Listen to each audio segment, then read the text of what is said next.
My dear brothers భూములు పంచుకోండి అనే ఒక మంచి ఆర్టికల్ చూస్తున్నాం మనం. ఏంది మై డియర్ బ్రదర్స్ భూములు పంచుకోండి ఏంది అనుకోకూరి. అంటే వాస్తవానికి ఇది మంచి ఆలోచనే. సో అన్నదమ్ములు కలిసే ఉంటున్నాం, ఇప్పుడు బాగానే ఉంటున్నాం అనిపిస్తుంది. తర్వాత వారసులు పెరిగే కొద్దీ సమస్యలు పెరుగుతాయి. మీరున్నట్టు తర్వాత మీకు వచ్చిన భార్యలు ఉండకపోవచ్చు, లేకపోతే మీ కడుపులో ఉంటే పిల్లలు ఉండకపోవచ్చు. ఇట్లా రాష్ట్రంలో కానీ దేశంలో కానీ భూతగాదాల కారణాలు ఇవి. చిక్కు పెంచుకుంటా పోతాం. టైం లేట్ అయినా కొద్దీ దాని చిక్కుముడి అనేది గట్టిగా అవుతా ఉంటది. ఇక్కడ డియర్ బ్రదర్స్ భూమి పంచుకోండి అని చెప్పేసి ఒక మంచి ఆర్టికల్ ఇది. అప్పుడే అనవసర వివాదాలకు నివారణ, లేదంటే కోర్టు కేసులతో చిక్కులు కూడా వచ్చే అవకాశం ఉందని చెప్పేసి.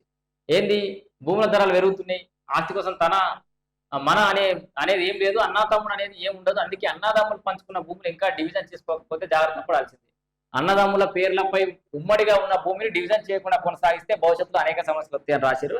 వాస్తవమే. అండ్ ఇప్పుడున్న తెలంగాణ రాష్ట్ర ప్రభుత్వం దాదాపు రాష్ట్రంలో మొత్తం అన్ని భూ కమతాలు అంటే మొత్తం భూములని రీసర్వే చేస్తుంది. పైలట్ ప్రాజెక్ట్ గా కొన్ని ఊర్లు వేసారు. తర్వాత రాష్ట్ర వ్యాప్తంగా అన్ని భూములు కూడా సర్వే చేసే అవకాశం ఉంది. ఈ రీసర్వే జరుగుతున్నప్పుడే మీరు జాగ్రత్త పడాలి.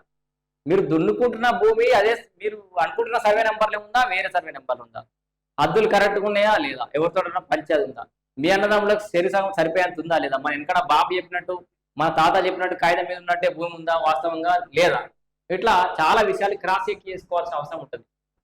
ఎందుకంటే ఏ సర్వే నెంబర్లో ఉందో తెలియదు, ఏ సర్వే నెంబర్లో ఎంత ఉన్నదో తెలియదు, మీ భాగానికి ఎంత వస్తుంది అంటే మీ పాటు అన్నదమ్ములు అయితే మీ వాటా ఎంత వస్తుందో తెలియదు. ఇప్పుడు సాగు చేసుకుంటున్న భూమి అదే సర్వే నెంబర్లో ఉన్నదా కాదా అనేది ఇప్పుడు బాగానే ఉన్నా కొంతకాలానికి ఈ సర్వే నెంబర్ల పొజిషన్ విభేదాలకు తావిస్తుంది. అందుకే ఒకరు అమ్మేసినా అది మీరు ఉంటున్న సర్వే నెంబర్లోని విస్తీర్ణమై ఉండొచ్చు. అప్పుడు మీకు సమస్యలు తలెత్తే అవకాశం ఉంది. అందుకే వెంటనే ఆన్ రికార్డ్ పంచుకోవడం శ్రేయస్కరం. మీ రిలేషన్ కూడా బాగుంటుందని నిపుణులు సూచిస్తారు. ఇక్కడ పంచుకోకపోతే వచ్చే చిక్కుల గురించి కూడా 4-5 లైన్ రాసింది. మంచి ముచ్చట్లు తెలుసుకోవాలి. ఇట్లాంటి కొన్ని అప్పుడప్పుడు చెప్పాలని చెప్పడం. ఎందుకంటే ఎవరైనా వింటే కొంత ఆలోచన కరెక్టే కదా, సమస్యలు సాల్వ్ చేసుకుందాం అనుకుంటారేమో అని మాత్రమే ఈ వార్త చెప్పడం. ఎవరి వాట ఎంత అనేది స్పష్టంగా ఉండదు. భూమిని అమ్మాలన్నా రుణం తీసుకోవాలన్నా కూడా అందరూ అంగీకారం తీసుకోవాలి. తర్వాత అయితే ఇక వారసులు పెరిగే కొద్దీ కోర్టు కేసులు వచ్చే అవకాశం కూడా ఉంటుంది. రెవెన్యూ రికార్డులో కూడా ఇబ్బందులు తలెత్తుతాయి.